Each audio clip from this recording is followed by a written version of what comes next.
বিসমিল্লাহির রহমানির রহিম। আসসালামু আলাইকুম viewers, welcome back to my channel Rikta's variety class. সবাই কেমন আছেন? আশা করি ভালো আছেন। আপনাদের দোয়ায় আমিও ভালো আছি। আজ আপনাদের জন্য নিয়ে এসেছি একদম দোকানের সাথে ছানার রসমালাই। আমার মিষ্টি প্রিয় দর্শকদের এই রেসিপিটা খুবই কাজে লাগবে। তো এই ছানার রসমালাইয়ের পুরো প্রস্তুত প্রণালী স্টেপ বাই স্টেপ আপনাদের দেখিয়ে দিচ্ছি। ভিডিওটি শুরু করার আগে এটাই রিকোয়েস্ট থাকবে, আপনারা একদম যদি 100% রসমালাইয়ের টেস্ট পেতে চান আমার রেসিপিটি সম্পূর্ণ দেখুন। দেখার পর যদি ভালো লাগে সাবস্ক্রাইব করতে ভুলবেন না যেন।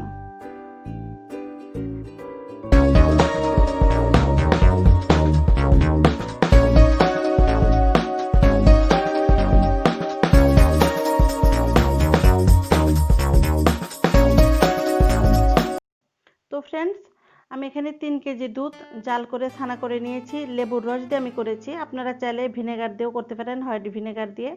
তো ছানা আসলে আমরা মেয়েরা কম বেশি সবাই করতে জানি, তারপরেও আমি আর একটা রেসিপিতে আমার দেওয়া আছে, আমি তার লিঙ্ক দিয়ে দেবো ডেসক্রিপশনে, আপনারা দেখে নেবেন কিভাবে ছানা করতে হয়। তো এখানে আমার 3 কেজি দুধে 1 কাপ পরিমাণ ছানা হয়েছে। ছানাটা আমি গরম গরম অবস্থাতে নিয়েছি, আর নিয়েছি 1 টেবিল চামচ পরিমাণ ময়দাটা আপনারা ইচ্ছা করলে নাও নিতে পারেন। তো আমি নিয়েছি, বাইন্ডিং ভালো হবে আর মিষ্টিটা ভেঙে যাওয়ার কোনো সম্ভাবনা থাকবে না, যার কারণে নিয়েছি। অনেক ক্ষেত্রে সুজিও নেয় অনেকে, অল্প একটু সুজিও নিতে পারেন। যাই হোক, এভাবে ভালোভাবে আমি মথে নিব দুইটাকে একসাথে করে। খুবই মসৃণ করে মাখতে হবে এটা, আর একটু গরম অবস্থাতে মাখবেন। আর খুব চটকে চটকে মাখতে হবে, যেন কোনো রকম গুঁড়ি না থাকে। হাতে নিয়ে দেখবেন, হাতের তালু দিয়ে এভাবে ভালোভাবে মাখতে হবে যেন একদম মসৃণ হয়, কারণ এটার কোনো নির্দিষ্ট টাইম নেই। যতটা টাইম নিয়ে করতে পারবেন আসলে ততটাই ভালো হবে। তো এইভাবে খুব সুন্দর করে আমি মেখে নিব যতক্ষণ না পর্যন্ত মসৃণ হয়ে আসছে। তারপরে অল্প অল্প করে আমি এটাকে মিষ্টি আকারে করব, যেমনটা আমরা মিষ্টি করে দেখে থাকি রসমালাই দোকানে ছোট ছোট, সেরকম করে আমি করব। আমি আমার পছন্দের শেপ অনুযায়ী আসলে করব, আপনারা আপনাদের পছন্দ অনুযায়ী অবশ্যই করবেন।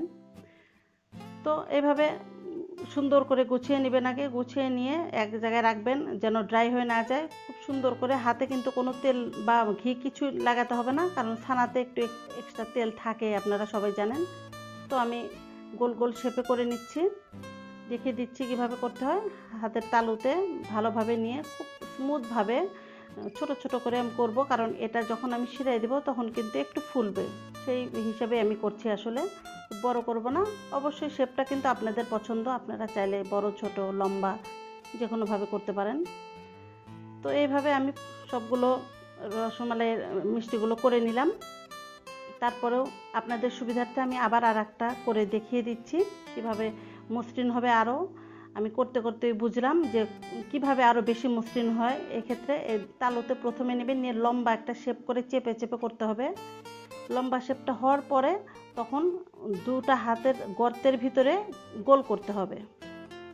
হ্যাঁ, গোল এইভাবে গোল করব। গোল করে দুটা তালু একদম মানে টান টান করে আর একটা বার গোল করব। তাহলে কি হবে, হাতের যে রেখা থাকে সেগুলোর স্পটটাও দেখা যাবে না, এতটাই মসৃণ হবে উপরে যে কোনো রকম স্পট গুড়ি গুড়ি এগুলো বোঝা যাবে না, যেভাবে আমরা দোকানে খেয়ে থাকি। আসলে শেপটা নিজেদের পছন্দ অনুযায়ী করলেই ভালো হয়। তো দেখুন কতটা মসৃণ হয়েছে। এভাবে আমি এখন চিনির শিরা এটাকে দিব। চলুন দেখিয়ে দিচ্ছি চিনির শিরা কীভাবে করতে হয়। তো এখানে আমি 5 কাপ পানি নিয়েছি, নর্মাল পানি নিয়েছি। 5 কাপ পানির ভিতরে আমি 1 কাপ চিনি দিয়ে দিচ্ছি। এটা কিন্তু বলক আনাবো, শুধু বলকটা আনলেই হবে, এটাতে একতার বা দুইতার বা ঘন তা করা যাবে না। আমি এখানে 2টা এলাচ 2টা তেজপাতা দিয়ে দিচ্ছি, দিয়ে ঢেকে দিচ্ছি একটা বলক আসা পর্যন্ত। তো একটা বলক চলে এসছে, এখন আমি মিষ্টিগুলো দিয়ে দিব। রসমালাইয়ের যে মিষ্টি, সেই মিষ্টিগুলো আমি দিয়ে দিব, একবারেই দিয়ে দিব। তো খুব সাবধানে যেন ভেঙে না যায়, খুব সুন্দর করে প্রতিটা মিষ্টি এভাবে দিয়ে দিব। এটা যখন ঢেকে দিব তখন কিন্তু আমরা নাড়ব না, এভাবে ঢেকে দিয়ে চুলার আঁচ মিডিয়াম লোতে রেখে আমি 15 মিনিট এটাকে রান্না করব, খুব আস্তে করে দিয়ে। তো এইভাবে হবে, হওয়ার পরে মাঝে মাঝে একটু ঢুলিয়ে দিব। এভাবে ঢুলিয়ে দিলে কি হবে, যে জিনিসগুলো প্রত্যেকটা মিষ্টিগুলো একই রকম শিরাতে পৌঁছে যাবে। তো আপনারা নিশ্চয়ই বুঝতে পারছেন মিষ্টিগুলো কত সুন্দর হয়েছে। আমার কিছু কিছু মিষ্টি একটু ছোট ছিল, সেগুলোও দেখেন বড় হয়ে গেছে, আর বড়গুলো তো আরও বড় হয়েছে, তো মোট কথা ডাবল হয়ে গেছে। তো এখন আমি এটাকে চুলা থেকে নামিয়ে রেখে দিব প্রায় 30 মিনিট। তো আমি আর একটা পাত্রে এভাবে 1 কেজি দুধ আমি ঘন করে হাফ কেজি করে নিয়েছিলাম। অবশ্যই ঘন করতে হবে, 1 কেজি দুধ জাল দিয়ে ভালো মানের দুধ নেবেন আপনারা, ঘন করে হাফ কেজি করে নিয়েছি। তো এই দুধের ভিতরে আমি দিয়ে দিচ্ছি 1 চা চামচ পরিমাণ বাটার, মানে গলে গিয়ে 1 চা চামচ পরিমাণই হবে, ওই আইডিয়াতে আমি 1 টুকরো বাটার দিয়ে দিলাম। আর দিয়ে দিব কনডেন্স মিল্ক হাফ কাপ। আপনারা চাইলে চিনিও কিন্তু ইউজ করতে পারেন, কারণ এটা যে কনডেন্স মিল্কে দিতে হবে এমন না। দিয়ে দিচ্ছি গুঁড়া দুধ, ফুল ক্রিম গুঁড়ো দুধ হাফ কাপ পরিমাণ দিচ্ছি। আপনারা কম বেশি বাড়িয়ে নিতে পারেন এটা, কারণ আমি জাস্ট ঘনর জন্য এই প্রণালীগুলো ইউজ করছি। তো দেখুন কত সুন্দর ঘন হয়ে এসেছে। আর আপনারা সবাই জানেন মালাইটা কিন্তু এরকমই আসলে ঘনই ভালো লাগে খেতে। কত সুন্দর হয়েছে। তাহলে আমার কি গেল, এখানে প্রণালীগুলো হাফ কেজি দুধ করেছি, 1 কেজি জাল দিয়ে হাফ কেজি করেছি, হাফ কাপ গুঁড়া দুধ দিয়েছি, কনডেন্স মিল্ক দিয়েছি হাফ কাপ, আর বাটার দিয়েছি। এই হচ্ছে আমার প্রণালীগুলো। তো আপনারা আমার মতো করে করবেন, একদম অ্যাকুরেট হবে, তাহলে আপনাদের ভালো লাগবে খেতে। খুবই ঘন হতে হবে এটা তা না, মোটামুটি একটা শেপে আসলে চলবে, যেমনটা আমরা খেয়ে থাকি আর কি। তো এখন আমি শিরা থেকে ঝরিয়ে ওই মিষ্টিগুলো দিয়ে দিচ্ছি। রসমালাই তৈরি করব এখন আমরা, যেটা আমরা খেতে চাচ্ছি। তো এখন আমি প্রত্যেকটা মিষ্টিগুলো দিয়ে দিচ্ছি, খুব সাবধানে যেন ভেঙে না যায়। আসলে কাজকর্ম হিসাব মতো করা ভালো, নিজেদের সাবধানে করা ভালো। ভেঙে গেলে আসলে সৌন্দর্যটাও নষ্ট হয়ে যায়, টেস্টটাও নষ্ট হয়ে যায়।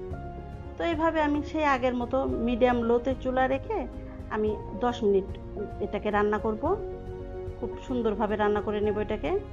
যখন আমরা বুঝবো এটা বেশ একটু মাখা মাখা হয়েছে, কারণ এটা নামানোর পরে তো আর একটু টেনে যাবে, একটু টাইট হয়ে যাবে, এরকম পর্যায়ে আমাদের নামাতে হবে। তো দেখুন কত সুন্দর হয়েছে দেখতে, আপনারা নিশ্চয়ই বুঝতে পারছেন, আমি বোঝাতে পারছি। অনেক সুন্দর হয়েছে মিষ্টিগুলো, দেখতেও সুন্দর হয়েছে, নিশ্চয়ই খেতেও ভালো লাগবে। আপনারা করবেন আমার মতো করে, এইভাবেই আশা করি ভালো লাগবে। তো আমি এখন চুলা থেকে নামিয়ে ঠান্ডা করে আমি পরিবেশন করেছি। এটা অবশ্যই ঠান্ডা করে পরিবেশন করতে হবে, তা না হলে কিন্তু ভালো লাগবে না। তো আমি দেখাচ্ছি এটা কতটা স্মুথ হয়েছে, কতটা সফটি হয়েছে, কতটা ইয়ামি হয়েছে। তো কেটে দেখাচ্ছি আপনাদের, দেখুন কতটা সুন্দর হয়েছে। এটা খুবই টেস্ট একটি খাবার, একদম দোকানের মতোই। আপনারা এইভাবেই তৈরি করে দেখুন, তাহলে বুঝতে পারবেন আমার মতোই হবে। তো এরকমই সুন্দর সুন্দর রেসিপি পেতে, টক ঝাল মিষ্টি বিভিন্ন ধরনের রেসিপি পেতে আমার চ্যানেলটিকে সাবস্ক্রাইব করুন এবং পাশে থাকা বেল আইকনে ক্লিক করে নোটিফিকেশন অন করে দিন, যাতে করে আমার সমস্ত রেসিপি আপনারা সবার আগে পেয়ে যেতে পারেন। সবাই সুস্থ সুন্দর ভালো থাকুন। আল্লাহ হাফেজ।